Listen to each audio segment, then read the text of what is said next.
حادثے ہوئے مسلمانوں کے لیے 34 ہجری میں، یہ دل دہلا دینے والے واقعے تھے۔ ہوا یہ کہ نبی پاک صلی اللہ تعالیٰ علیہ وسلم کی بارگاہ میں ایک شخص ابو برا نام کا تھا، اس کو ملاعب الاسنہ کہا جاتا تھا، برچھیوں سے کھیلنے والا آدمی۔ وہ حضور کی بارگاہ میں آیا تو حضور نے اس کو اسلام کی دعوت دی۔ نبی پاک صلی اللہ تعالیٰ علیہ وسلم نے اس سے کہا کہ تو اسلام قبول کر لے۔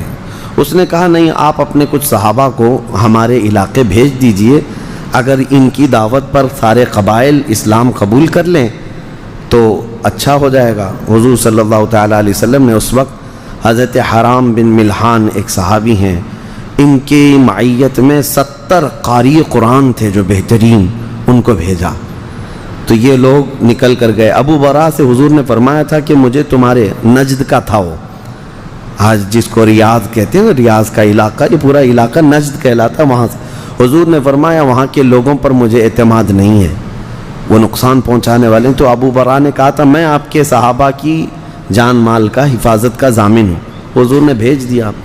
جب یہ گئے تو ایک علاقہ تھا جہاں پر جا کر صحابہ رک گئے، اور حضرت حرام بن ملحان یہ تنہا جو ہے قبیلہ کا جو سردار تھا عامر بن طفیل نام کا، اس کے پاس گئے دعوت اسلام دینے کے لیے، خط لے کر حضور کا۔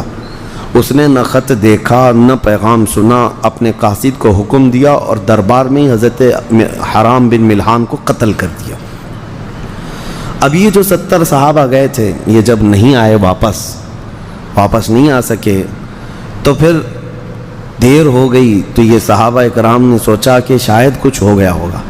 تو یہ جب آگے بڑھنے لگے تو اسی قبیلہ بنو زکوان اور قبیلہ رعل، یہاں کے تقریباً 200 لوگ یہ 70 صحابہ کو مارنے کے لیے آ گئے، اور وہ آئے اور اچانک ان کی اس طرح سے مڈ بھیڑ ہوئی کہ ان لوگوں نے ہر طرف سے یہ صحابہ کو گھیر کر پورے کے پورے 68 صحابہ کو شہید کر دیا، جو قاری قرآن تھے بہترین نبی پاک صلی اللہ تعالیٰ علیہ وسلم کے صحابہ میں۔ اس کو بیر معونہ کہتے ہیں۔ بیر معونہ ایک کنواں تھا وہاں پر جس سے یہ واقعہ ہوا، جہاں ہوا۔ ایک صحابی حضرت عمر بن امیہ ضمری یہ بچ گئے، وہ اس لیے کہ عامر بن طفیل جو سردار تھا اس نے ان کو یہ کہہ کر کے چھوڑا کہ میری ماں نے ایک غلام آزاد کرنے کی منت کی تھی، اس لیے میں ایک کو چھوڑ دیتا ہوں۔ ان کے بال تھوڑے کاٹ کر کے ان کو چھوڑ دیا۔ حضرت عمر بن امیہ وہاں سے نکلے۔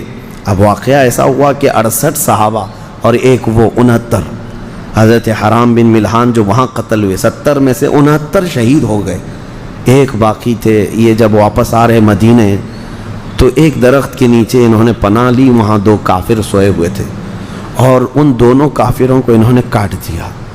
جذبہ تھا کہ اتنا ان کے علاقے کے لوگوں نے مار ڈالا ہے رسول اللہ کے صحابہ، اور اتفاق ایسا کہ یہ 2 کافر وہ تھے جن کو رسول اللہ نے امان دیا تھا۔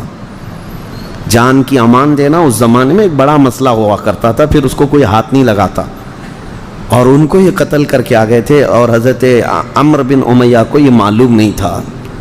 تو جب وہ بارگاہ رسالت مآب صلی اللہ علیہ وسلم میں آئے اور جب یہ واقعہ بیان کیا، حضور کو اتنا غم ہوا کہ پوری زندگی بھر رسول کریم صلی اللہ تعالیٰ علیہ وسلم اس غم سے ہلکے نہیں ہوئے۔